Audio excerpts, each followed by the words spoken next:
శుక్లాంబరధరం విష్ణుం శశివర్ణం చతుర్భుజం ప్రసన్నవదనం ధ్యాయేత్ సర్వవిఘ్నోపశాంతయే అని స్వామివారి నమస్కారం చేసుకుని మన పోతన భాగవతంలో ఇప్పుడు 4వ స్కందంలో ఉన్నాము. పృథుపాఖ్యానానికి చివరిగా వస్తూ ఉన్నాము. మన పృథువు పరమపదాన్ని పొందే మార్గాన్ని చూసుకుంటూ ఉన్నాడు. ఆయన దాన్ని ఎట్లా వెతుకుతూ ఉన్నాడు అని మనం తెలుసుకుంటూ వస్తూ ఉన్నాము. ఎందుకు అంటే మనం కూడా ఆ మార్గంలో ప్రయాణం చేయాలని ఆ ప్రస్థానం మొదలుపెట్టాం కాబట్టి. అప్పుడేం జరిగిందంటే మన సనత్ కుమారుల వారు పృథువుకు బ్రహ్మోపదేశం చేస్తూ ఉన్నారు. ఈ విధంగా మనము మన ఇంద్రియాలు విషయాల వెంటపడి తగులుకుని ప్రపంచంలోకి జారిపోకుండా ఆపడము అత్యవసరము. ఒకవేళ అట్లా చేయకపోతే మాత్రము బ్రహ్మప్రాప్తికి చాలా దూరం అయిపోతాము. దాని పేరే ఆత్మ అపహ్నవము, అంటే ఆత్మాపకారము, అంటే ఆత్మహత్య అని చెప్తూ ఉన్నారు. అక్కడ ఆపాము. అక్కడి నుంచి ఇంకా కొంత చూస్తూ వెళ్దాము. అదీనుగాక ఆత్మనహతు కామాయ సర్వం ప్రియం భవతి అను వేదవచనంబునం చేసి విషయంబులకును ప్రియతమత్వంబై ఆత్మ ఉపాధికంబునొంది ఆత్మ అపహ్నవంబునన్ పాటిల్లో స్వార్థ నాశంబు ఎద్ది కలుగునో దానికంటెను లోకంబున అధికంబైన స్వార్థనాశంబు లేదు. మనకు ఏవైనా సరే ప్రియంగా ఎందుకుంటాయి? మా అమ్మ అంటే నాకు చాలా ఇష్టము, నా కూతురంటే చాలా ఇష్టము, నా భర్త అంటే చాలా ఇష్టము, నా భార్య అంటే చాలా ఇష్టం, మా ఇల్లు అంటే చాలా ఇష్టం, నాకు ఈ భాగవతం చదువుకోవడం అంటే ఎంతో ఇష్టము, ఎంతో ప్రియము అని ఇవన్నీ మనము ఎట్లా అనుకుంటాము? ఎందుకు అనుకుంటాము? అంటే నేనంటే నాకు ఇష్టం కాబట్టి అక్కడి నుంచి స్టార్ట్ అవుతుంది ఏదైనా. మనము ఎంత అయోమయ స్థితిలో ఉంటామంటే, నాకు నా కూతురంటే చాలా ఇష్టము, నాకు నా కొడుకంటే ప్రాణము, నాకు నా ఉద్యోగం అంటే ఎంతో ప్రీతి, నా ఇల్లంటే నాకు ఎంతో అభిమానము అని చెప్తాము. కానీ మనకు డైరెక్ట్‌గా ఇంటి మీద, కొడుకు మీద, కూతురు మీద, భార్య, భర్త, డబ్బులు, ఉద్యోగాలు, కార్లు, స్నేహితులు వీళ్ళందరి పైన డైరెక్ట్‌గా మనకు ప్రేమ, ప్రీతి భావం ఉండదు. ఆ ప్రీతి భావం వాటి పైన మనకెందుకు కలుగుతున్నది అంటే ఆత్మనః కామాయ, నేనంటే నాకు ఇష్టం కాబట్టే నాకు ఇవన్నీ అంటే ప్రీతి. ఈ విషయాన్ని మనకు బృహదారణ్యకము చాలా అందంగా చెప్పింది. ఇక్కడ రెండో అధ్యాయంలో 4 బ్రాహ్మణంలో 5 మంత్రంలో గూడా ఉంది. తర్వాత మళ్ళీ ఇంకొక చోట గూడా వస్తుంది. ముందు వస్తాయి, వెనకాల వస్తాయి. చాలా అందమైన విషయం ఇక్కడ. మన బృహదారణ్యకం ఏం చెప్తుందంటే, సహ వాచా నవయరే పత్యుః కామాయ పతిః ప్రియః భవతి ఆత్మనః తు కామాయ పతిః ప్రియః భవతి. అరే అని తన భార్యను పిలిచి మైత్రేయిని యాజ్ఞవల్క్యుల వారేం చెప్తున్నారంటే, ఎవరైనా ఒకళ్ళున్నారనుకో, వాళ్లకు వాళ్ళ భర్త అంటే కోరిక, ఇంట్రెస్ట్ ఉన్నదనుకోండి. వాళ్లకు వాళ్ళ పతి మీద ప్రేమ ఉండదు. అంత డైరెక్ట్‌గా నా భర్త అంటే నాకు చాలా ప్రియము అని వాళ్ళు చెప్తూ ఉన్నా గూడా పతి మీద ప్రీతి గాదు. వాళ్ళకెందుకున్నది అసలు భర్త పైన ప్రీతి అంటే ఆత్మనః కామాయ పతిః ప్రియః భవతి. వాళ్ళకు వాళ్ళ మీద ప్రేమ గాబట్టి నా భర్త అని ప్రేమ ఉంటుంది. నాకు నా భర్త పైన ప్రేమ అంటే భర్త అన్న ఇండివిడ్యువల్ పైన గాదు డైరెక్ట్‌గా. నా భర్త గాబట్టి నాకు ప్రీతి. లేకపోతే పక్కన వాళ్ళందరి భర్తల పైన నాకు ప్రీతి ఉండదు గదా! లేదా నా కూతురు కాబట్టి నాకు ప్రీతి. పక్కన వాళ్ళందరికీ పిల్లలుంటారు. అందరి పిల్లల పైన నాకు ప్రేమేమి ఉండదు. నా కూతురంటే నాకు ప్రీతి. అందరికి ఏవేవో ఇళ్ళుంటాయి. వాటన్నిటి మీద నాకు అభిమానం ఏముండదు. నా ఇల్లంటే నాకు ప్రీతి.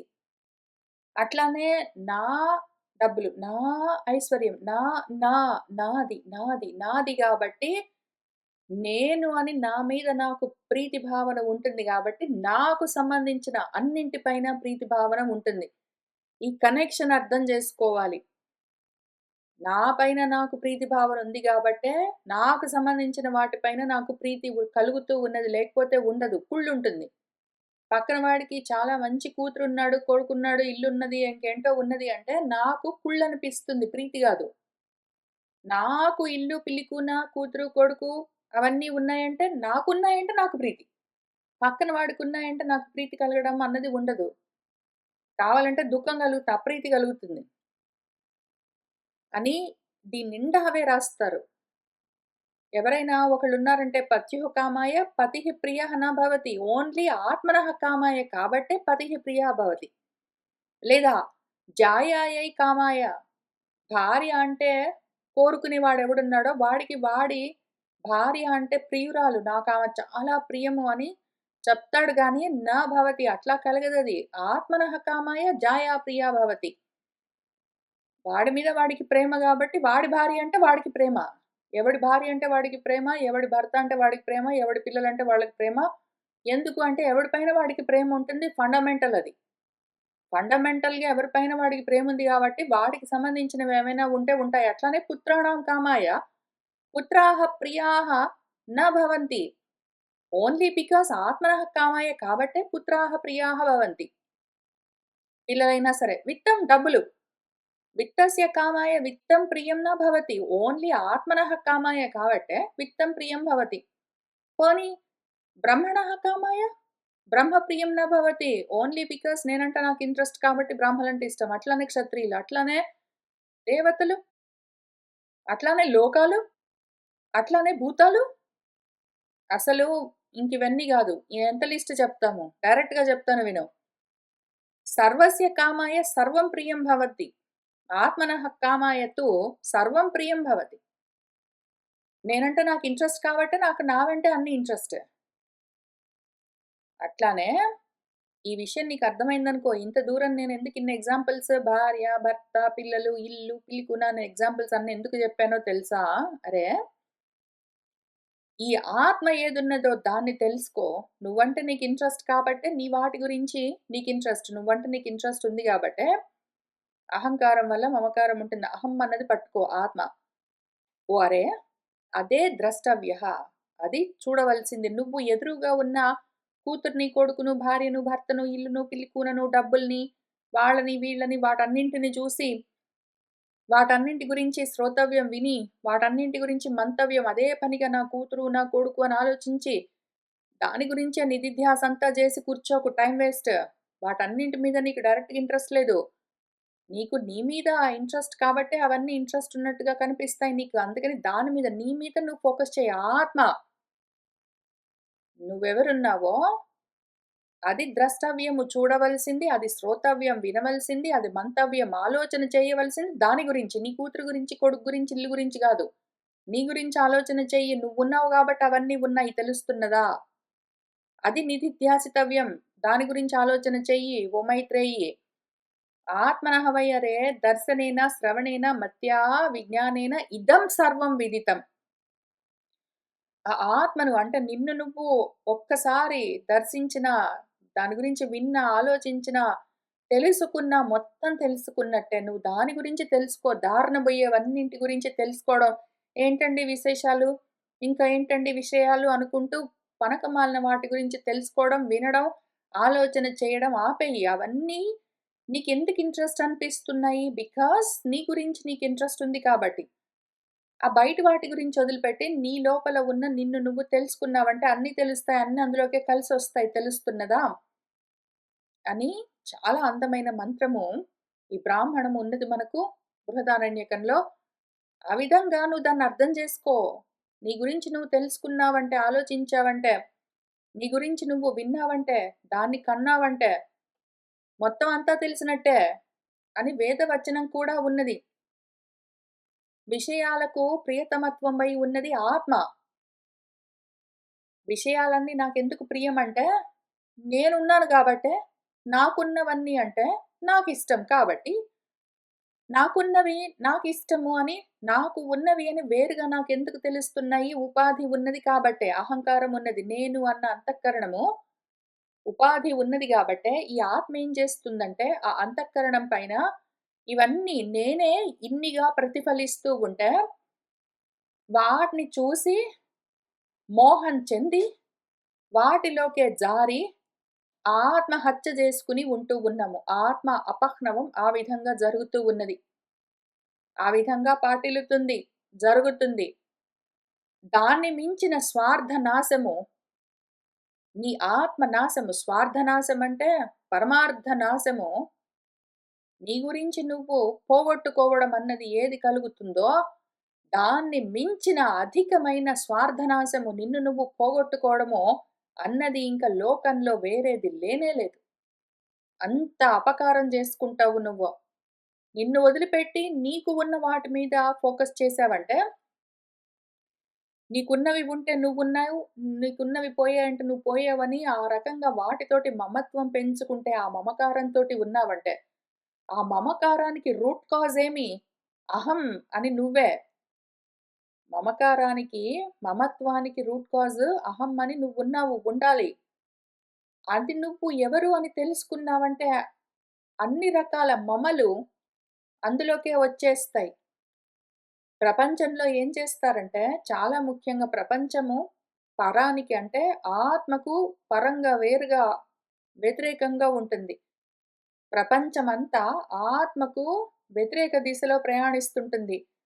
ఇక్కడ కూర్చుని మనము బ్రహ్మ మార్గంలో ఈ బ్రహ్మ సభలో ఆత్మ గురించి మాత్రమే అహం అని మాత్రమే మనము డిస్కస్ చేస్తూ ఉంటాము. అహం బ్రహ్మాస్మి అన్న చోటికి ఆ స్థితికి వెళ్ళాలి అని విచారణ చేస్తూ ఉంటాము. దీనికి విరుద్ధంగా కంప్లీట్‌గా ఆపోజిట్ డైరెక్షన్‌లో ప్రపంచంలో మమ అనుకో, మమ అనుకో, మమ అనుకో అని నేర్పిస్తారు. మమత్వం నేర్పిస్తారు పనిగట్టుకుని. పనిగట్టుకుని మమత్వాన్ని నేర్పిస్తారు. అను, మమ అను అని నేర్పిస్తారు. వాటిని పట్టుకుని నువ్వు అదే నిజం అనుకున్నావంటే అసత్తుని, అసలా మమత్వం ఎక్కడి నుంచొస్తున్నది? మమ అని ఎందుకనుకుంటున్నావు నువ్వు? నాది అని ఎందుకనుకుంటున్నావు? నేను అని ఉన్నావు గాబట్టే. నేను అని నీ పైన నీకంత ప్రీతి భావన ఉన్నది కాబట్టే, నాది అని నీకున్న వాటిపైన నీకంత మమత్వం కలుగుతున్నది. చీమలన్నీ ఎందుకు పడుతూ ఉన్నాయి అంటే, అక్కడ ఏదో ఒక తేనె చుక్క ఉండే ఉంటుంది అని దాన్ని వెతుకు నువ్వు. చీమల్ని ఎన్ని వెళ్ళగొడుతూ ఉంటావో, ఎన్ని మమకారాలు నువ్వు తగ్గించుకుంటూ పోతావో, వైరాగ్యం ఆ విధంగా సాధించడం కష్టమో.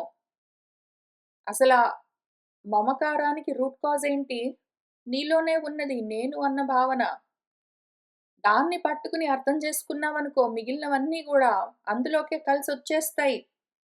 లేదనుకో ఆ ఒక్కదాన్ని పోగొట్టుకుని మిగిలినవెన్ని పట్టుకున్నా సరే నిన్ను నువ్వు పోగొట్టుకున్న తర్వాత మిగిలినవెన్ని పట్టుకున్నా సరే వాటితో పాటు అవి నశిస్తాయి. వాటితో పాటు నువ్వు నశిస్తావు. దాన్ని మించిన స్వార్థనాశము, పరమార్థ నాశము, పరమార్థాన్ని పోగొట్టుకోవడం దీన్ని మించి ఇంక వేరేది లేనే లేదు.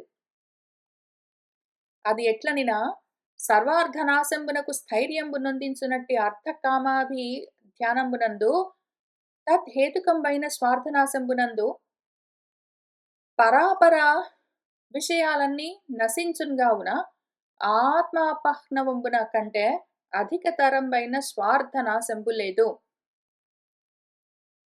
అర్ధకామాలు రెండే పట్టుకున్నావనుకో, మనకు మొత్తం కలిపి 4 ఉన్నాయని చెప్తారు. ధర్మ, అర్థ, కామ, మోక్షాలని. ఇటు ధర్మము, అటు మోక్షం వదిలిపెట్టి మధ్యలో అర్ధకామాలు రెండే పట్టుకున్నావనుకో, ఇంక దాన్నే ధ్యానిస్తూ ఉన్నావనుకో, ఏదో ప్రయోజనాలు కావాలి నీకు, ఏవో కోరికలున్నాయి అని వాటినే ధ్యానిస్తూ ఉన్నావంటే, ఇంకా దాని వల్ల కలిగే నాశనము నీకు వేరేది ఉండదు. అన్ని రకాల జ్ఞాన, విజ్ఞానాలు నశించిపోతాయి. దాన్ని మించిన ఆత్మ అపహ్నవము, ఆత్మ నాశం ఇంకా అధికతరం అన్నది వేరే లేనే లేదు. అందుకని ఓన్లీ అర్ధకామాలు మాత్రమే పట్టుకుని కూర్చోకు. లోకాయతికుడివి, నాస్తికుడివి కాకు. ఇక్కడ చెప్తూ ఉన్న ఆత్మ ధర్మాన్ని కూడా పాటిస్తూ ధర్మాన్ని కలుపుకో ముందు. దాని ద్వారా నీకు మోక్షమన్న మార్గము తెరుచుకుంటుంది. లేకపోతే నశించిపోతావని చెప్తూ ఉన్నారు. అనగా ఈ సంసారము అతిశయంబున తరింపంగా మది నిశ్చయించువాడు కైకొని ధర్మార్థ కామ మోక్షములకును అతి విఘాతుకం ఎద్ది అట్టి దానిని వలన సంగంబు చేయవలవదు. ఆ ధర్మాదులందు త్రివర్గంబు అంతక ఉగ్ర భయయుతం బగుటను పరమ మోక్షంబే ముఖ్యార్థమై విలసిల్లునండ్రు బుధులు. భువిని గుణవ్యతికరమున పుట్టినట్టి పరాపరములన్నింటికిని కాల విధ్వంసిత అఖిల క్రమము కల్గును కలుగదు ఎన్నడు సేమంబుగాన వినుము. అనగా ఈ సంసారంలో నుంచి చాలా గొప్పగా అతిశయించి తరించిపోవాలి అని మనసులో ఎవడైనా నిశ్చయించుకున్నాడంటే వాడు పనిగట్టుకుని ధర్మార్థ కామ మోక్షాలు కావాలి అని కోరుకుని వాటికి విఘాతం కలిగించేవేవేవి ఉన్నాయో అటువంటి వాటన్నింటినీ వదిలిపెట్టి దూరంగా ఉండాలి. వాటితో ఎటువంటి సంగము కూడి ఉండడం అన్నది చేయవలవదు, చేయరాదు. ఆ ధర్మాదులందు అసలు ఈ 4 ధర్మాలు చతుర్విధ ధర్మాలని చెప్తారు. ధర్మార్థ కామ మోక్షాలు 4 విధాలుగా ఉన్న ధర్మాలని చెప్తారు. 4 గూడా లేవు. అందులో ముఖ్యంగా ధర్మార్థ కామాలు ఈ మూడింటిని త్రివర్గం అని పిలుస్తారు.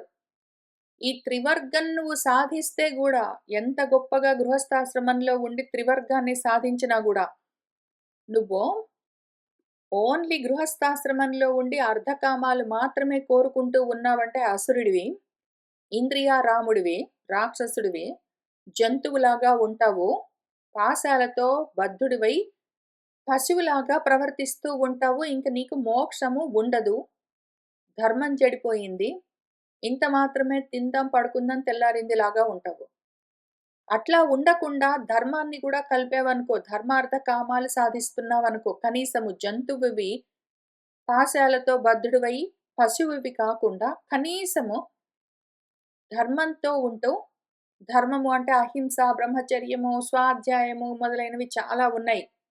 సహనము, తితిక్ష, క్షమ మొదలైనవి చాలా ఉన్నాయి. అవన్నీ ఉంటే అవన్నీ మనకు ధర్మాలుగా కూడి వస్తే అప్పుడు గృహస్థాశ్రమంలోనే ఉంటూ ధర్మార్థ కామాలు 3 సాధిస్తూ ఉంటే అది కూడా ఓన్లీ త్రివర్గమే.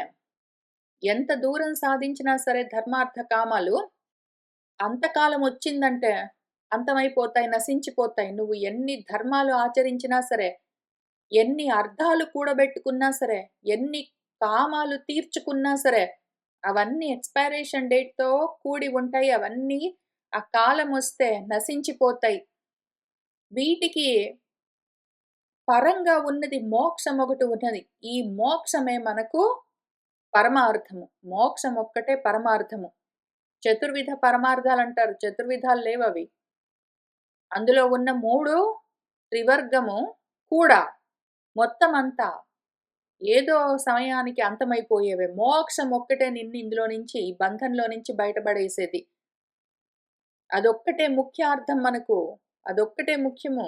మిగిలినవన్నీ తక్కువ రకం, అల్పము, క్షుద్రము అని చెప్తారు మనకు పెద్దలు, తెలిసిన వాళ్ళు, తత్వవేత్తలు. ఈ భూమి మీద అసలు మనకు ఈ పరాపరాలు అన్న భావాలన్నీ ఎందుకు కలుగుతున్నాయి? త్రివర్గాలు ఎందుకు సాధించాలని మనం ట్రై చేస్తాము? ధర్మార్థ కామాలు సాధించాలని ఎందుకు అసలు ప్రయత్నం చేస్తాము అంటే, ధర్మంగా అర్థాలు సాధించుకుని, ధర్మంగా కోరికలు తీర్చుకుంటూ, నేను ధర్మంగా జీవిస్తూ ఉన్నాను అంటే నాకు ఇహము, పరము కలుగుతుంది అని కోరికలతో ఉంటారు వాళ్ళు. ఈ పరాపరాలు అన్నవి కూడా మళ్ళీ అసత్. అవి కూడా నశించిపోయేవే. అవసలు అటువంటి ఆలోచనలు, పరాపరాలన్న ఆలోచనలు మనకెందుకు కలుగుతాయి అంటే, గుణాల్లో వ్యత్యాసాలు. మన గుణాలు ఎక్కువ తక్కువ ఉన్నప్పుడు, మనలో ఎక్కువ తక్కువలనిపించి, ఈ లోకం, ఆ లోకము, ఈ లాభం, ఆ లాభము, ఈ సిద్ధి, ఆ సిద్ధి, ఇహాలు, పరాలు అని అనిపిస్తాయి. అవి యాక్చువల్‌గా నిజంగా లేవు. అవన్నీ కూడా కాల విధ్వంసిత అఖిల క్రమమున కల్గునవి. కాలం చేత ధ్వంసమైపోతాయి అఖిలము మొత్తం క్రమంగా. మనకు ఎన్నడూ క్షేమం కలగదు వీటి వల్ల, ఈ త్రివర్గం వల్ల. ధర్మార్థ కామాలు మాత్రమే సాధించి కూర్చుంటాను నేను, ఇంక అక్కడి నుంచి ముందుకు కదలనంటే, అది కూడా మనకు బంధమవుతుంది. మోక్షం ఉండదు. క్షేమం లేదు దానివల్ల గూడా. మనకు క్షేమము మోక్షం వల్ల మాత్రమే. మోక్షంబే పరమ పురుషార్థంబు అని చెప్పి వెండియును ఇట్లనియే. నరేంద్ర, దేహేంద్రియ ప్రాణ బుద్ధి అహంకార పరివృతంబులైన ఈ స్థావర జంగమంబుల హృదయంబులందు వ్యాపకుడు, ప్రత్యక్షభూతుడు, ప్రత్యక్రూపుడు, భగవంతుడు అయిన ఈశ్వరుడు అంతర్యామి రూపంబున ప్రత్యేగాత్మక ఉండునో అని వెండియును ఇట్లనియే. మోక్షమే మనకు పరమ పురుషార్థం అని చెప్పి ఆయన సనత్ కుమార్ల వారు, ఓ పృథు, ఓ రాజా నరేంద్ర, దేహము, ఇంద్రియాలు, ప్రాణము, బుద్ధి, అహంకారము మొదలైన వాటితో కూడుకుని ఉన్న ఈ స్థావర జంగమాలైన వాటన్నింట్లో కూడా హృదయాల్లో వ్యాపకత్వ లక్షణంతో వ్యాపించి ఉన్న, ప్రత్యక్ష భూతుడై ఉన్న, ప్రత్యక్రూపుడై ఉన్న, ప్రత్యేగాత్మక ఉన్న భగవంతుడెవరున్నాడో అది అంతర్యామి. ఇంతకీ అది ఎవరు? నువ్వే అని తెలుసుకో అని మనకు మూలంలో తత్వమసి అని చాలా క్లియర్‌గా మన వ్యాసుల వారు రాసిచ్చారు. పృథుపాఖ్యానం మొత్తము తత్వమసి ఉపదేశమే మనకు. అయితే మన పోతన గారు అద్వైతాన్ని అంత నమ్ముతారని నేను అనుకోను. ఆయన ఉపాసన మార్గంలో ఉంటారు. ఇక్కడ చాలా పాయింటెడ్‌గా అది నువ్వే అని నువ్వు తెలుసుకో అని ఉన్న ఏ ఉపదేశం ఉన్నదో దాన్ని కంప్లీట్‌గా డ్రాప్ చేశారు. అదసలు మొత్తం వదిలిపెట్టి మిగిలినవన్నీ రాసుకుంటొచ్చారు. మిగిలినవన్నీ ఎన్ని ఉన్నా గూడా ఉపయోగం లేదు. అది నువ్వే అని తెలుసుకోలేదు అంటే, అద్వయం తెలుసుకోలేదు, ఏకమేవ తెలుసుకోలేదు అంటే మాత్రం నువ్వు అంత దూరం వెళ్లి అక్కడికి ఆగిపోతావు. ఎప్పటికీ నువ్వు నీ స్థితిని చేరలేవు. నశించిపోతావు. మళ్ళీ మళ్ళీ జన్మల్లోకి జారుతావు. ఆయన ఉపాసన మార్గంలో ఉన్నారు. ఆయన ఎక్కడున్నారో, ఏమున్నారో తెలీదు కానీ పోతన గారు అంత దూరం వెళ్తారు. ఆయన ఆగిపోతారు. ఆయన నమ్ముతారో, నమ్మరో తెలీదు. కానీ చెప్పకుండా వదిలిపెట్టారు గాబట్టి నమ్మరు అని నేను అనుకోవాల్సిందే. ఆయన మనసు నాకింతవరకు అర్థం గాలేదు. ఆయన మనసు నాకు అర్థం కాకపోయినా పర్వాలేదు. ఆయన కనీసము వ్యాసుల వారి మనసుని అర్థం చేసుకొని చెప్పినా బాగుండేది. వ్యాసుల వారు చాలా క్లియర్‌గా అది నువ్వే అని తెలుసుకో సహ అస్మి అవేహి అని చెప్పారు. మనకు ఇక్కడ 22 అధ్యాయంలో 4 స్కందంలో 22 అధ్యాయంలో 37 శ్లోకంలో ఇక్కడ మనకసలు టెక్నికలీ ఏవో ఉంటాయి 4 అని చెప్తారు. ధర్మార్థ, కామ, మోక్షాలున్నాయని చెప్తారు. తీవ్రమైన తమస్సులో నుంచి తితిరిషువు దాటిపోవాలన్న ఇచ్చ ఉన్నవాడెవడున్నాడో వాడు ఇటువంటి వాటన్నింటితో సంఘాన్ని నకుర్యాత్ చెయ్యరాదు. ఏవేవైతే అత్యంత విఘాతం కలిగిస్తాయో ధర్మార్థ, కామ, మోక్షాలకు విఘాతం కలిగించే వాటికి దూరంగా ఉండాలి అని చెప్తూ, తత్రాపి అందులో కూడా మోక్షమే మనకు ఆత్యంతికతయా ఇష్యతే. మనం కోరుకోవలసింది మోక్షమే. ఈ త్రివర్గాలేవున్నాయో ధర్మార్థ, కామాలు ఈ 3 గూడా నిత్యము కృతాంత భయంతో కూడి ఉంటాయి. ఎప్పుడు అంతమైపోతాయో తెలీదు. ఆ భయంతోటే ఉండాలి మనము అని చెప్తూ, ఈ పరము, అవరము అన్న భావాలు మనకెందుకు కలుగుతాయి అంటే, గుణ వ్యతికరం వల్ల. గుణాల్లో ఎగుతకులవుతూ ఉంటే మనలో, దానివల్ల. క్షేమం లేదు. ఆ ఈశము అన్నింటినీ శాసించే కాలము చేత విధ్వంసితమైపోతాయి ఇవన్నీ గూడా. క్షేమం లేదని తెలుస్తూ ఉంది వాటిని చూస్తూ ఉంటే. కాబట్టి మనం ఏం చెయ్యాలంటే, తత్వం అని తెలుసుకో. తత్వమసి అని తెలుసుకో. తత్ అదేదున్నదో త్వమసి అని నేను చెప్తాను. తత్వమసి అని నేను చెప్తాను ఓ నరేంద్ర. నువ్వు సో అస్మి అని తెలుసుకో. అది నువ్వే అని నేను చెప్తే, అవునది నేనే అని తెలుసుకో నువ్వు. ఇంతకీ అదేంటి? జగతాం తస్తుషాం జగత్ కదిలేవి తస్తుషాం కదలకుండా ఉండేవి చరచరాత్మకమైనవన్నీ ఏవున్నాయో దేహేంద్రియ అసువులు మొదలైనవన్నీ కూడా ఏ క్షేత్రవిత్ ఉన్నాడో ఆయన చేత తప్పింపబడుతూ హృదయంలో విశ్వక్ మొత్తము ప్రత్యేకగా చకాస్తి తెలుస్తూ ఉంటుందో ఏ విధంగా తెలుస్తుంది ప్రత్యేకగా ఆవిహి జ్యోతిస్వరూపంగా తెలుస్తూ ఉన్నదో ఆ ప్రకాశము అది సోస్మి అది నేనే అని నువ్వు అవేహి తెలుసుకో. తమ్ దాన్ని. నేను అది తత్, త్వం అని చెప్తాను. నువ్వు తమ్ దాన్ని సహ, అస్మి అని తెలుసుకో అని చాలా ముఖ్యమైన ఫండమెంటల్ అద్వైతానికి ఫండమెంటల్ చాందోగ్యోపనిషత్తుకి మూలము. 9 సార్లు చెప్పారు చాందోగ్యోపనిషత్తులో 9 సార్లు. చిలక్కి చెప్పినట్టు చెప్పారు. చిలక్కి చెప్పినట్టు చెప్పారు. వెంటనే. అంతగా చెప్తే గూడా ఆ తత్వాన్ని సోస్మి అని అవేహి తెలుసుకో తమ్మ దాన్ని అంటే తత్వం మొత్తం పక్కన బెట్టి, మిగిలినవన్నీ దారునబోయేవన్నీ రాసిచ్చారు. మిగిలినవన్నీ ఎన్ని చెప్తే ఏమి, ముఖ్యమైనది వదిలిపెట్టిన తర్వాత. అంత దూరం వచ్చి అక్కడికి ఆగిపోతారాయన. అంత దూరం వచ్చి అది నువ్వే అనమంటే ఆయనకి నోటికి రాదు. మనసుకి ఒప్పుకోబుద్ధి గాదు. బుద్ధికి పట్టుకోబుద్ధి గాదు. ఆయనకి ఇంట్రెస్ట్ ఉండదు. అంత దూరం వచ్చి టక్‌మని ఆగిపోతారక్కడికి బ్రేకేసినట్టు. ఏదో సెన్సార్స్ ఆపేస్తాయి ఆయన్ని. ప్రపంచపు సెన్సార్స్ ఆపేస్తాయి. ఆ గడి ఆయన దాటలేడు. ఆ హద్దు దాటలేడాయన. దాన్ని ఆ ఆవరణని భంగం చేసుకొని ఆత్మగా వెళ్ళిపోవడం ఆయనకి రాదు. ఆ ఆవరణ అక్కడికి ఆపేస్తుంది పాపము. గోడలాగా ఉంటుందాయనకి. ఆయన్ని చూస్తే జాలనిపిస్తుంది. పోతన గారిని చూస్తే చాలా జాలనిపిస్తుంది. బాధనిపిస్తుంది. అయ్యో! అనిపిస్తుంది నాకు.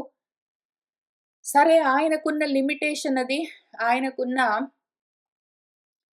లిమిటేషన్ ఆయన హద్దు దాటలేకపోతూ ఉన్నాడు. నాలుగో స్కందానికొచ్చి గూడా ఆయన ఇంత పోతన భాగవతం రాస్తూ, ఇంత వ్యాస భాగవతాన్ని అనువాదం చేస్తూ కానీ అనువాదం కూడా ఆయన ఉన్నతున్నట్టు అనువాదం చేస్తానని ఎక్కడ ఒప్పుకోలేదు. ఆయన ఎక్కడైనా ఒప్పుకున్నాడో లేదో తెలీదు గానీ, నేను గొప్పగా తెలుగులో, సాంస్క్రిట్‌లో అందరికీ నచ్చే విధంగా పద్యాలన్నీ రాస్తాను, ఇంకేంటేంటో చేస్తానని ఒప్పుకున్నాడు. వ్యాస భాగవతాన్ని యథాతథంగా నేను తెలుగులోకి అనువాదం చేస్తానని ఆయన కమిట్ కాలేదు. Free translation చేశాడాయన. స్వేచ్ఛానువాదం చేశాడు. స్వేచ్ఛగా ఆయనకి ఎంత నమ్మాడో అంత రాసాడు. ఆయన నమ్మనివన్నీ చక్కగా ఇంక రెండో ఆలోచన లేకుండా వదిలిపెట్టుకుంటూ వచ్చాడు. తత్వం చెప్తూ ఉంటే, సోఅస్మి అనుకోమంటే, తత్వమసి అంటే ఆయనకి నమ్మబుద్ధి గాదు, సో అస్మి అనుకోబుద్ధి గాదు. ఆ 2 వదిలిపెట్టి మిగిలినవన్నీ మాత్రం చెప్పాడు పాపం. మనం ఒకవేళ ఈ రకంగా మనకు గూడా అనుకోబుద్ధి గాదు. ఆ నోటికి రాదు. మనసుకి అనిపించదు. బుద్ధికి పట్టుకోబుద్ధి గాదంటే, సరే అటువంటి వాళ్ళందరూ ఇటు తత్వాన్ని, అటు సోస్మిని రెండిటిని ఆ 2 ముక్కల్ని విరిచేసి, మధ్యలో అవి మాత్రం పట్టుకొని ఇంకిక్కడిక్కడిక్కడిక్కడే ఉండొచ్చు. బ్రహ్మాండంలో ఎక్కడో దగ్గర. నేనదే అన్న స్థితికి, ఆత్మస్థితికి మాత్రం చేరలేరు. కానీ ఎవరైనా కావాలి అని కోరుకుంటున్న వాళ్ళు మాత్రము ఓన్లీ పోతన భాగవతం చదివి కూర్చోవద్దు. ఆయన అంత దూరం వెళ్లి అక్కడికి ఆగిపోయారు పాపము.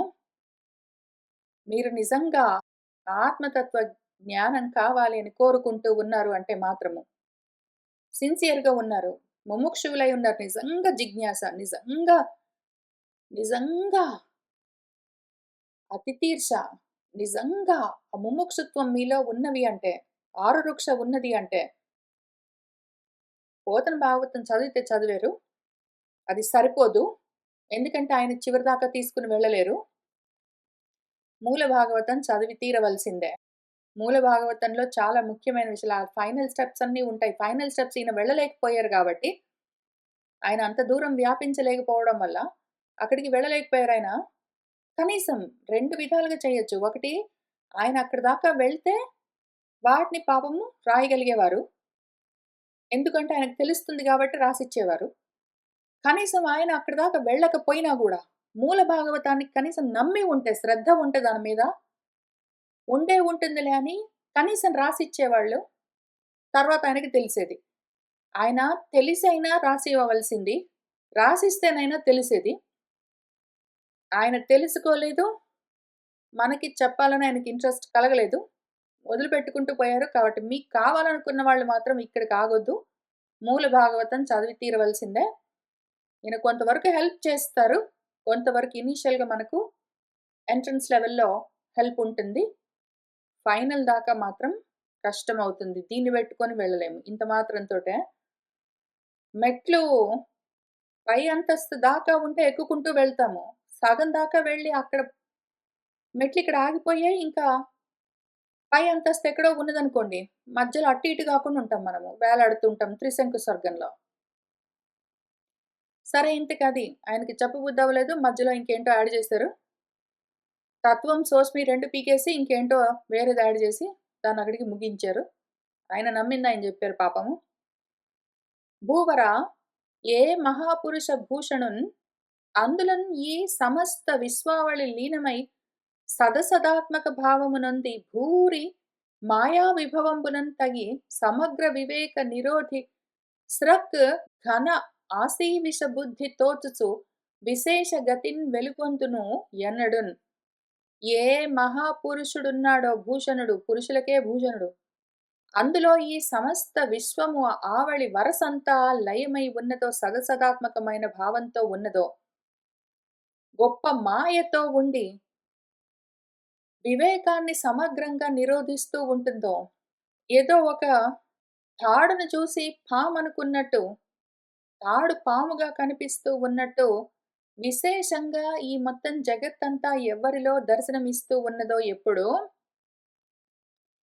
సుమహిత నిత్యముక్త పరిశుద్ధ విబుద్ధ సుతత్వుడై ఉరుక్రముడు అభిభూత సత్ ప్రకృతి కర్మ కళంకుడు అయిన అట్టి ఉత్తమ చరితున్ కృపాకరున్ ఉదాత్త గుణోన్నతున్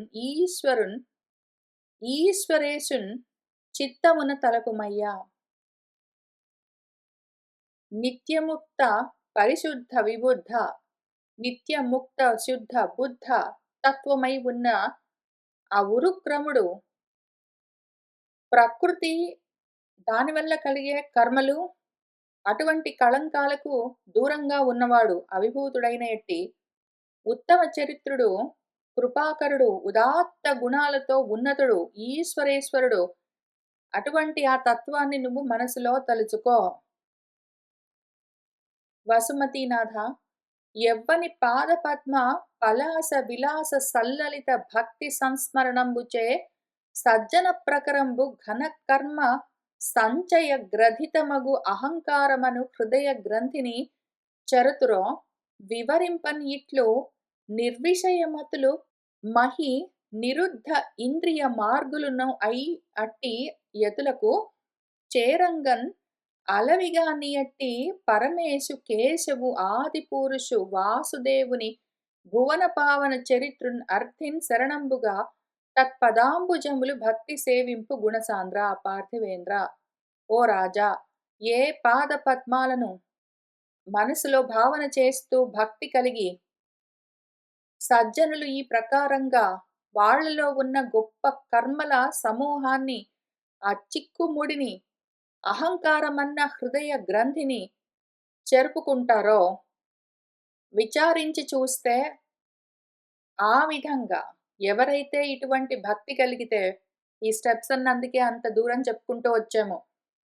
ఇనీషియల్గా మనలో కొంత శ్రద్ధ ఉంటే, దానివల్ల భక్తి కలిగితే, ఆ భక్తి వల్ల మనకు వైరాగ్యము, తద్వారా జ్ఞానం కలిగితే, అప్పుడు అర్ధకామాలు మాత్రమే కాకుండా ధర్మం కూడా వచ్చి తోడవుతే, ధర్మార్థ కామాలతో పాటు ఇవన్నీ కలిసినప్పుడు మోక్షం కూడా వచ్చిందంటే, ఆ విధంగా మాత్రమే వాళ్ళు కర్మ సంచయాన్ని ఛేదించుకుని, హృదయ గ్రంథిని భేదించుకుని దాటిపోగలరు. కానీ ఊరికినే జ్ఞానమేమీ లేదక్కడ, కానీ మాత్రం వైరాగ్యం ఉంది పాపము. నిర్విషయమతులు విషయాల వైపుకి ఇంద్రియాలు వెళ్లకుండా ఇంద్రియాల్ని నిగ్రహించగలరు, సమాధి స్థితి దాకా వెళ్ళగలరు. ఇంద్రియాల్ని ఆ విధంగా గొప్పగా నిరోధించి, ఇంద్రియాలు ఏ విషయాల వెంటబడిపోతూ ఉన్నాయో ఆ విషయాల్ని లోపలికి చొరనీయకుండా నిగ్రహించగలరు. అంత మాత్రం చేయగలరు. వైరాగ్యం ఉన్నది. కానీ మాత్రము ఆ యోగాభ్యాసాలతో వాటితో జ్ఞానం ఇంకా వాళ్ళు సాధించలేదు.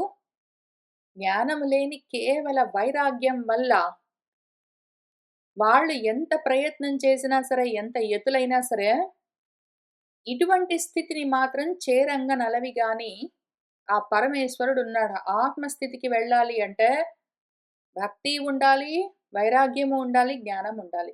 భక్తి, జ్ఞాన, వైరాగ్యాలు మూడు ఉండాలి. అందులో ఏ ఒక్కటే ఉంటే, ఊరికినే భక్తి ఉన్నది, వైరాగ్య జ్ఞానాలు లేవు. జ్ఞానం లేకుండా భక్తి ఉంటే అది ప్రపంచ విషయాలపైన ఆసక్తిగానే ఉంటుంది, సగుణంగా, సాకారంగా ఉంటుంది. ఒకవేళ వాళ్ళలో ఓన్లీ వైరాగ్యం ఉన్నది అంటే, ఆత్మ గురించిన భక్తి రతి ఉండదు, జ్ఞానం లేదు గాబట్టి. జ్ఞానం ఉన్నది అంటే మాత్రము ఆటోమేటిక్‌గా భక్తి, వైరాగ్యం 2 కలుగుతాయి. జ్ఞానం ఒక్కటి లోపించింది అంటే మిగిలిన రెండిట్లో ఒకటున్నా, రెండున్నా పనికిరావు. అది ఆ స్థితిని మనల్ని చేర్చలేవు. కాబట్టి ఆ స్థితికి వెళ్ళడానికి నువ్వు ఫస్ట్ ఏం చేయాలంటే, ఆ పరమేశ్వరుడు, కేశవుడు, ఆదిపురుషుడు, వాసుదేవుడు, భువన పావన చరిత్రుడు ఎవరున్నారో వాళ్ళని చూసుకొని, దానిపైన ఆసక్తి పెంచుకో, దాన్ని శరణు అని అర్థివేయడు. అక్కడికి వెళ్లి కూర్చో. ఆ రకంగా ముందు భక్తి వచ్చిందంటే, భక్తి దగ్గర నుంచి మిగిలిన 2 రావచ్చు. రావాలి. భక్తి దగ్గరే ఆగిపోయావంటే మళ్ళీ అది కూడా పనిచేయదు. కానీ కనీసం అది ఫస్ట్ స్టెప్. అంతవరకు ప్రయత్నం చేసుకో అని చెప్తూ ఉన్నారు. ఇది ఇంతకు ముందు కూడా చెప్పారు. భక్తి దగ్గర నుంచే మొదలుపెట్టారు. మళ్ళీ అక్కడికే వచ్చారు.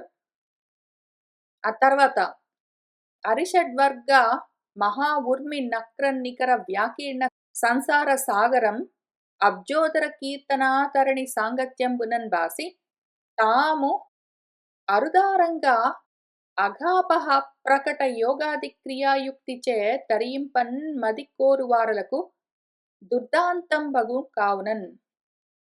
అరిషడ్వర్గం ఉన్నది. మనకు 6 విషయాలు మహా ఊర్మల్లాగా వస్తూ పోతూ ఉండి మనల్ని మహా బాధ పెడుతూ ఉంటాయి. నక్రములు వక్రమైన మార్గంలో క్రమంగా ఉండవవి. ఒక పద్ధతిలో మనల్ని బ్రహ్మం చేర్చవు. అక్రమమైన మార్గంలో, ప్రపంచ మార్గంలో మనల్ని అటువైపు లాగుతూ ఉంటాయి.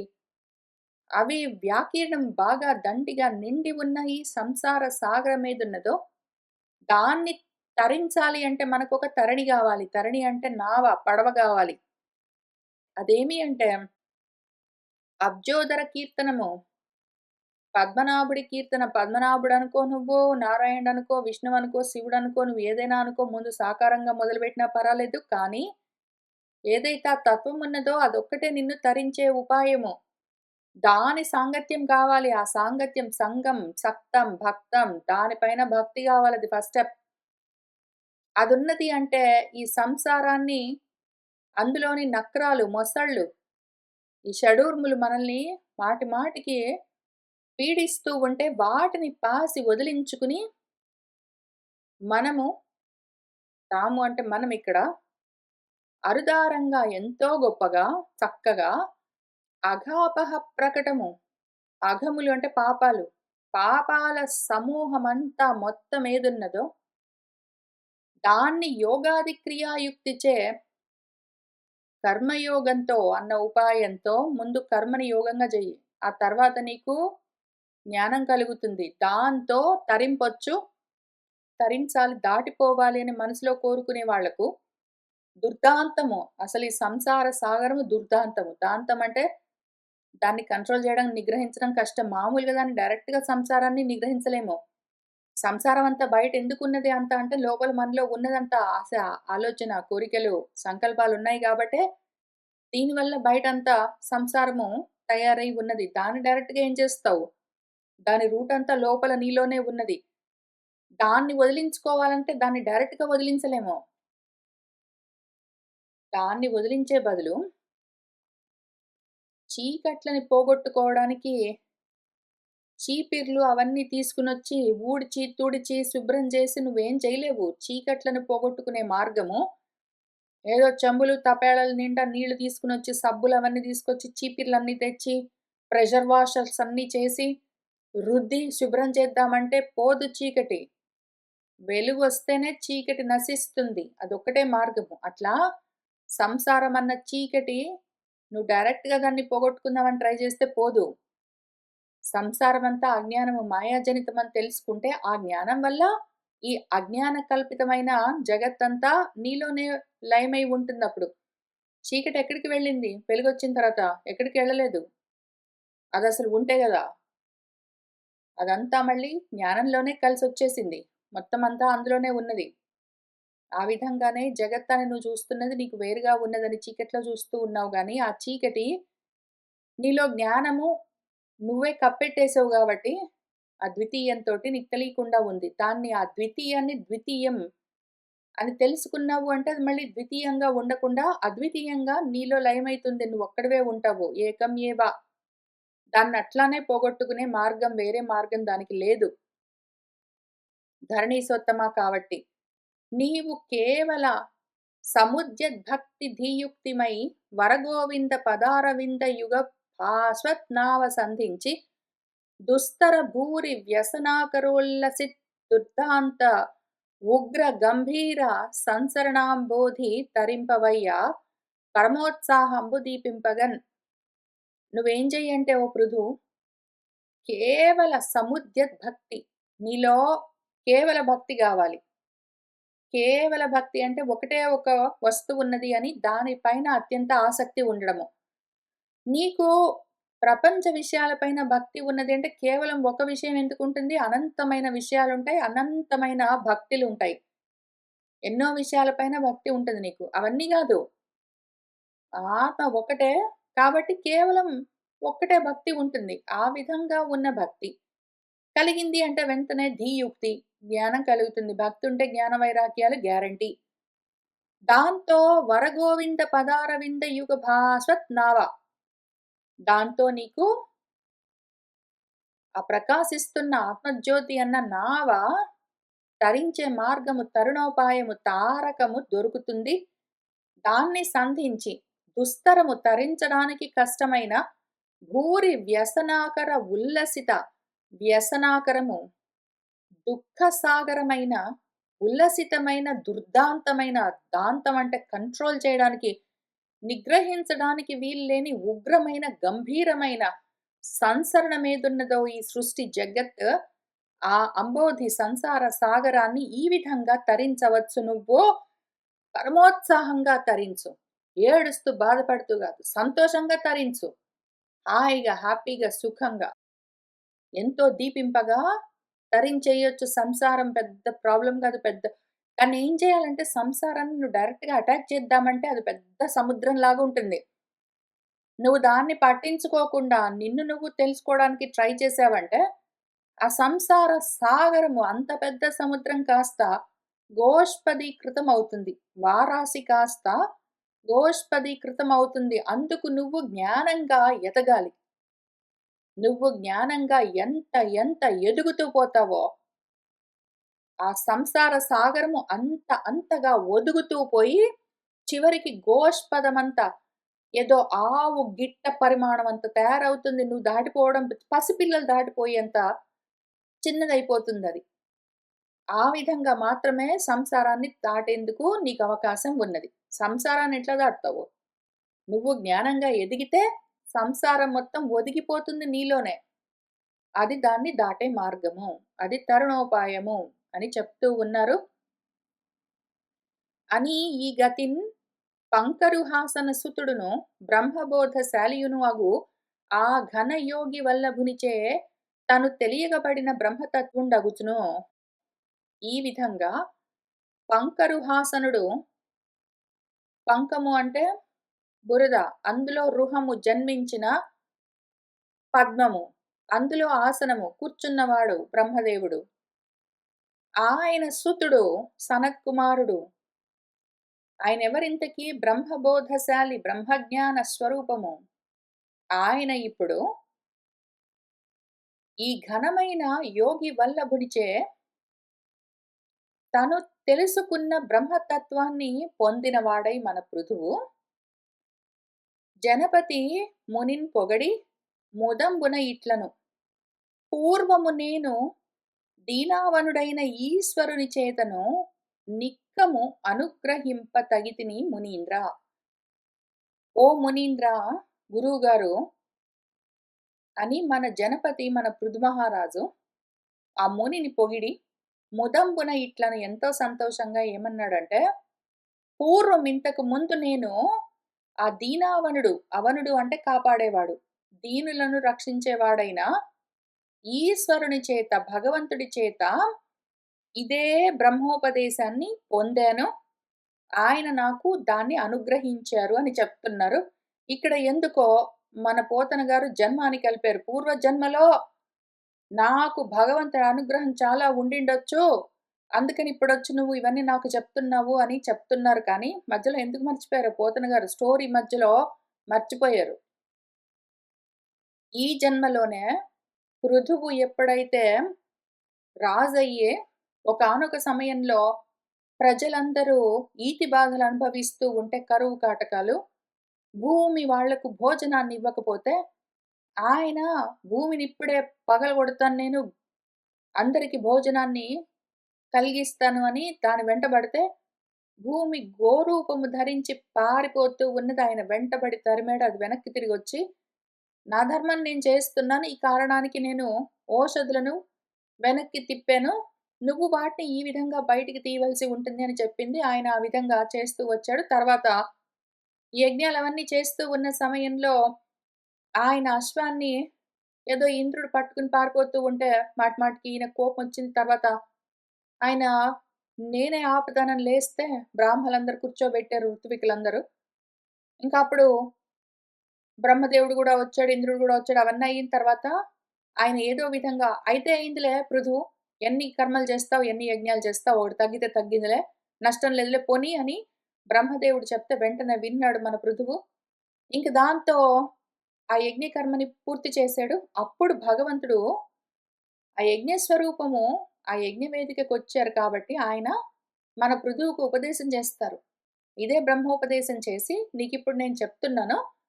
అయితే నువ్వు చేయవలసిన రాజ్యపాలన ఈ గృహస్థాశ్రమంలో ఉండి, నువ్వు నీ ఇల్లు చూసుకోవాలి, రాజ్యాన్ని చూడాలి ఇవన్నీ అయిన తర్వాత, ఎప్పుడైతే నీకు ఆ సమయం వస్తుందో, అప్పుడు నీ ఇంటికే సిద్ధులొచ్చి బ్రహ్మోపదేశం, జ్ఞానోపదేశం చేస్తారు అని చెప్తారు. ఆ తర్వాత ఆయన ఇంక చాలా చేసుకుంటూ వచ్చాడు. ఇప్పటికి ఫైనలీ ఆయన ఎంత దూరం వచ్చాడో ఆయన చెప్పిన తర్వాత అక్కడ సత్రయాగంలో కూర్చొని మిగిలిన ఋత్వికులకు, సభాసదులందరికీ తను ఎంత నేర్చుకున్నాడు, తను ఎంత ఆచరించాడు, ఏమి అని ఆ ధర్మాన్ని ఆయన తెలుసుకున్న దాన్ని ప్రవచనం చేశాడు. ఇంకా అప్పుడు ఆయన ఇంత దూరం వచ్చాడు కాబట్టి ఆత్మజ్ఞానానికి సిద్ధమయ్యాడని మన సనత్ కుమారాదులందరూ వచ్చారు నలుగురు. అందులో సనత్ కుమార్ల వారు ప్రవచనం చేస్తున్నారు. ఇది పూర్వ జన్మలో దేవుడు నాకు అనుగ్రహించాడు కాబట్టి ఈ జన్మలో నువ్వొచ్చి నాకిది చెప్తున్నావు గాదు. ఇదే జన్మలో ఇంతకు ముందు భగవంతుడు అనుగ్రహం చేశారు. భగవంతుడు అనుగ్రహించి నాకు ఏమి ఉపదేశం చేశారో, దాన్ని నువ్విప్పుడు నేను సాధించడానికి వీలుగా ఆచరణాత్మకంగా చూపించడానికొచ్చావు, నేర్పించడానికొచ్చావు అని ఇక్కడ మన రాసుగారు చెప్తూ ఉన్నారు. పూర్వము ఆర్తానుకంపినా హరిణా మే నాకు అనుగ్రహః కృతః. ఇంతకు ముందు ఆయన నన్ను అనుగ్రహించారు. అందుకని ఆయనేం చెప్పారంటే, నీకు ఆ సమయము ఆసన్నమైనప్పుడు సిద్ధులు నీ ఇంటికొచ్చి నీకు వాళ్ళు ఉపదేశం చేస్తారు అని చెప్పారు కాబట్టి, ఇప్పుడు భగవన్ మీరు అందుకోసమే భగవంతుడు నాకు అనుగ్రహ రూపంలో ఏ ఉపదేశాన్ని ప్రవచనం చేశారో, దాన్ని ఆపాదయితుం నాకు సంపాదించి పెట్టడం కోసమే మీరు వచ్చారు అని ఆయన చాలా క్లియర్‌గా చెప్పారు. మధ్యలో మన పోతన గారు స్టోరీ మర్చిపోయారు. సరే ఏదో ఒకటి. వినుడు అట్టి అనుగ్రహ సాధనమునకై మీరలు ఇప్పుడు తగన్ ఇచ్చటికిన్ సనుదెంచితిరి దయాళురు అనఘులు అగు ఉత్తములు. అటువంటి అనుగ్రహము భగవంతుడు నాకింతకు ముందు అనుగ్రహ భాషణం చేశారు. దాన్ని సాధించడం కోసము మీరిప్పుడు ఇక్కడికి వచ్చారు. దయాళువులు, పుణ్యాత్ములు, ఉత్తములు మీరు. నిరతంబు నాయందు నిష్పాదితములగు దేహ సమేత మదీయ రాజ్య సర్వ సంపదలను సద్విజ దత్తములు కావున ప్రాణ కాంత విభూతి మందిర సుత రాజ్య మహి బల కోశ పరిచ్ఛదంబులను ఎల్లా ధృతిన్ తలంప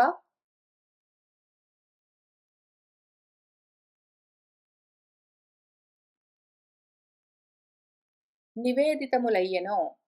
కాన మీకు ఉపచారము ఏ గతి నొనర్తును. ఓ మహాత్ములారా, నాలో ఏవి నిష్పాదితమై ఉన్నాయో, ఉపపన్నమై ఉన్నాయో, ఈ దేహంతో సహా మొత్తము నా రాజ్యం వరకు సర్వ సంపదలన్నీ గూడా ద్విజుల చేత దత్తములు నాకివ్వబడ్డవి. నాకున్నవివే. నా ప్రాణమున్నది, నా భార్య, నా విత్తము, నా ఐశ్వర్యము, నా ఇల్లు, నా బిడ్డలు, నా రాజ్యము, నా మహిమ, నా బలము, నా సైన్యము, నా కోశాగారము, నా పరిచ్ఛదము, పరివారము అన్నీ మొత్తము మీకు నివేదితమయ్యెను. ఈ విధంగా నాకున్నవన్నీ నేను మీకు నివేదిస్తున్నాను అని చెప్పారాయన. ఉన్నవన్నీ నాకున్న మహి, నా కోసము, నా బలం, రాజ్యం, ప్రాణాలు, దార, సుత, బ్రహ్మన్ మొత్తం అంతా సర్వము నివేదితం నేను నివేదించేశాను. అంతేగాదు సైనాపత్యం, రాజ్యం, దండనేతృత్వం, సర్వలోకాధిపత్యం నాకేమేమి ఉన్నాయో నేను చదువుకున్న వేద శాస్త్రాల వల్ల కలిగిన లోకాలన్నీ గూడా మొత్తం అంతా అర్హత తగి ఉన్నారు మీకు నివేదిస్తూ ఉన్నాను అని ఆయన చెప్తూ వచ్చారు. చెప్పి ఏమన్నారంటే, బ్రాహ్మలు వాళ్ళే వాళ్ళకున్న దాన్ని అనుభవిస్తారు. వాళ్ళే వాళ్ళకున్న దాన్ని ప్రదానం చేస్తారు. మీ నుంచే బ్రాహ్మల నుంచే క్షత్రియులు అన్నీ పొందుతూ ఉంటారు అని చెప్తూ ఉన్నారు. బ్రాహ్మము, క్షత్రియం అంటే మళ్ళీ ఆధ్యాత్మికంగా రెండే ఉంటాయి. బ్రహ్మ మార్గము జ్ఞానము, కర్మ మార్గము క్షాత్రము. బ్రాహ్మము అంటే జ్ఞానము, క్షాత్రం అంటే కర్మ. కర్మ ఎప్పుడైనా సరే జ్ఞానం నుంచే ప్రవర్తిస్తూ ఉంటుంది. జ్ఞానానికి కర్మల అవసరం లేదు. ఆ విషయాన్ని ఇక్కడ చెప్తూ ఉన్నారు.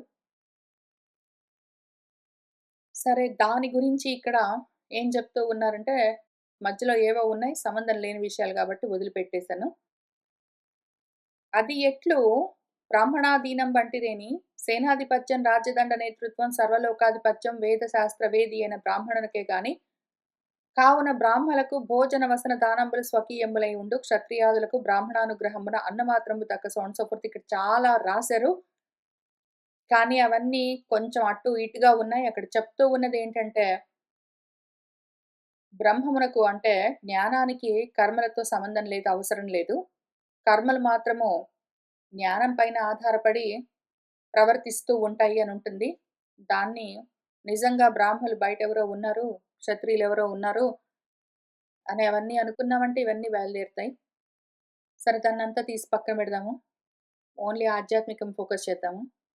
కావున మీకు గురుదక్షిణ ఏమి సమర్పించువాడనో అదీనున్ గాక స్వాతంత్ర్యంబు కలిగిన ఇట్టి అధ్యాత్మ విచారులు వేదాంత వేదులనై భగవద్భక్తినుపదేశించడు మీ వంటి పుణ్యాత్ములకు పరిహాసాస్పదంబు దక్కన్ తక్కిన వాడెవ్వడు అంజలి మాత్రంబు దక్క తక్కిన ప్రత్యుపకారంబు చేయంతలంచును. మీ వంటి వాళ్లకు నేనేమివ్వగలను?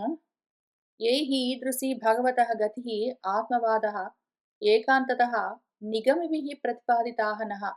మీరు ఈ ఏకాంతంలో అనన్యమైన వేద ప్రతిపాద్యమైన వస్తువు గురించి విచారణ చేశారు, నాకు ఉపదేశం చేశారు. అటువంటి మీకు నేనేమివ్వగలను? ఇస్తానంటే కూడా వినోద పాత్రం అవుతుందది.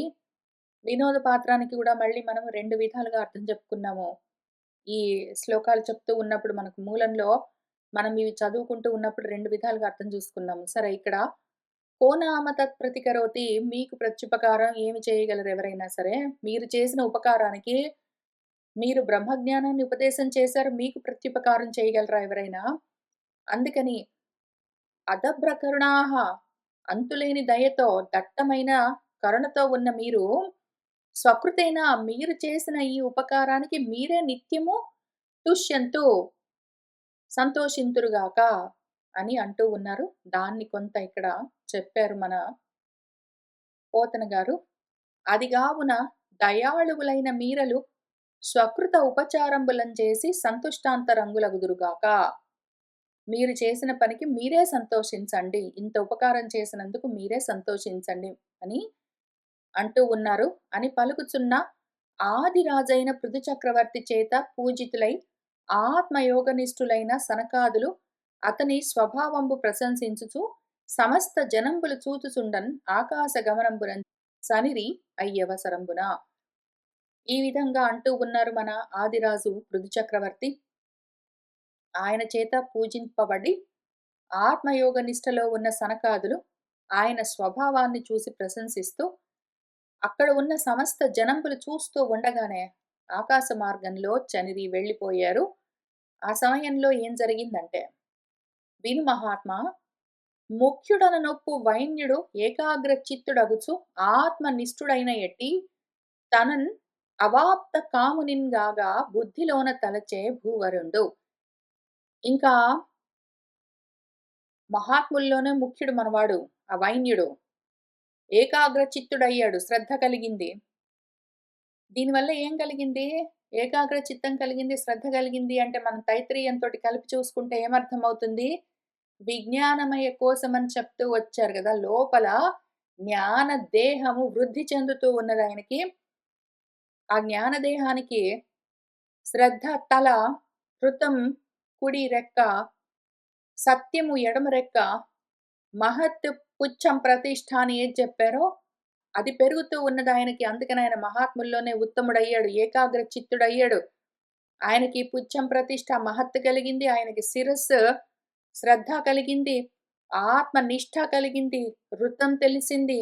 ఆ విధంగా ఆయన తనను తాను అవాప్త కాముడిగా ఇంక పొందవలసిందేమీ లేదు అని తనను తాను తలుచుకుంటూ ఉన్నాడు. నేను కొత్తగా సాధించేది లేదు. ఎందుకు అంటే నాకు అన్యం లేదు అని ఆయన అదే భావనలో, ఆత్మ భావనలోనే ఉన్నాడు. ఇంకప్పుడు కర్మంబులను యథాకాల దేశోచిత బల విత్తములు కాగా పరగు ధర్మములను బ్రహ్మార్పణ బుద్ధిని చేసి కర్మాసక్తుడగుచు సమాహితుడు ప్రకృతి కంటను తన్ను పరమైన ఆత్మను కర్మ సంచయ సాక్షిగాగా బుద్ధిని అర్ధింతలంచుచు ఆచరించుచును అట్ల మెరసి సామ్రాజ్య లక్ష్మీ సమేత మందిర ఉద్యాన వనభూములందు రాజ్య గరిమ వర్తింపగా అహంకార రహితుడగుచు తన చిత్తమున ఇంద్రియార్థములను తగులకయే ఉండే సన్మనోదారుడగుచు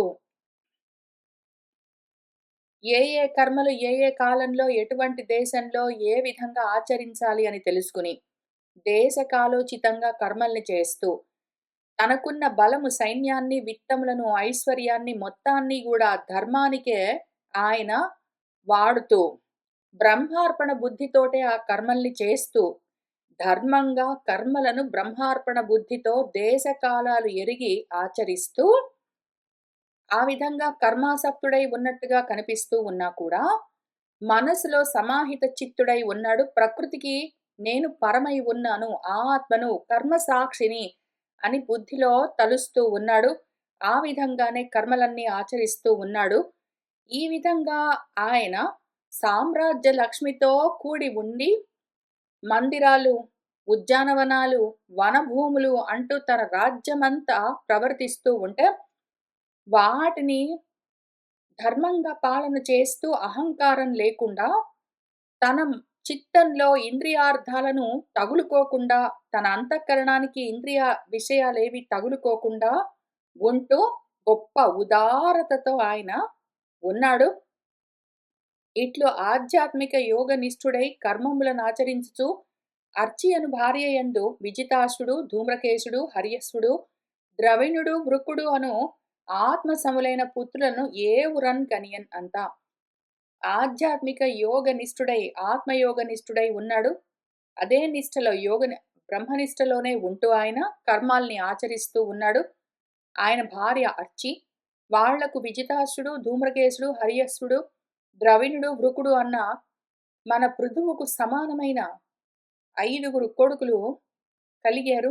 ఇంకా తర్వాత జనవినుత భూమి వలనను ధనములన్ మర్యాదగా కొనుచు దాన నిమిత్తంబున క్రమ్మర తాను ఇచ్చుచును దిననాయకు పోలి వసుమతీపతి ఒప్పెన్. మన పృథు చక్రవర్తి భూమి వనరులను ఆయన రాజ్యం పాలిస్తూ ఉన్నందుకు ఆయనకి ధనాలు కప్పంగా కడుతూ ఉంటారు. మరి ఆ కరములను ఆయన మర్యాదగా ఎంత హద్దులోనో అంత హద్దులో మాత్రమే పుచ్చుకుంటూ అదే విధంగా రాజ్యపాలన చేస్తూ ఉన్నాడు కాబట్టి దానాలు కూడా చేయవలసి ఉంటుంది. వాటిని అంత జాగ్రత్తగా ధర్మంగా పాలిస్తూ ఆయన రాజ్యాన్ని పాలన చేస్తూ ఉన్నప్పుడు ప్రజల నుంచి పన్నులు వసూలు చేయవలసి ఉంటుంది. మళ్ళీ ప్రజలకు దానాలు చేయవలసి ఉంటుంది. రెండింటినీ కూడా ఏదో దిననాయకుడు సూర్యుడు భూమి నుంచి ఎట్లా నీళ్లు పైకి తీసుకుని మళ్ళీ వర్షంగా ఎట్లా కురిపిస్తాడో, సూర్యుడు తన కిరణాల ద్వారా భూమి మీద ఉన్న నీటిని ఎట్లా పైకి పీల్చి, వాటిని మళ్ళీ మబ్బులుగా తయారు చేసి వానలుగా కురిపిస్తాడో, మళ్ళీ భూమికి అందిస్తాడో, అట్లానే మనవాడు కూడా ప్రజల నుంచి పన్నులు వసూలు చేసి మళ్ళీ ప్రజోపయోగకరమైన పనులనే చేస్తూ ఎంతో ధర్మంగా రాజ్యపాలన చేస్తూ ఉన్నాడు. ఇంక తర్వాత ఏం జరిగింది ఏమి అని మనం వచ్చే వారం కలిసి కూర్చొని చదువుకుంటూ ముందుకు వెళ్దాము. ఇవాల్టికి ఇక్కడికి ఆపుతున్నాను. సర్వం శ్రీకృష్ణ పరబ్రహ్మ పాదారవిందార్పణమస్తు.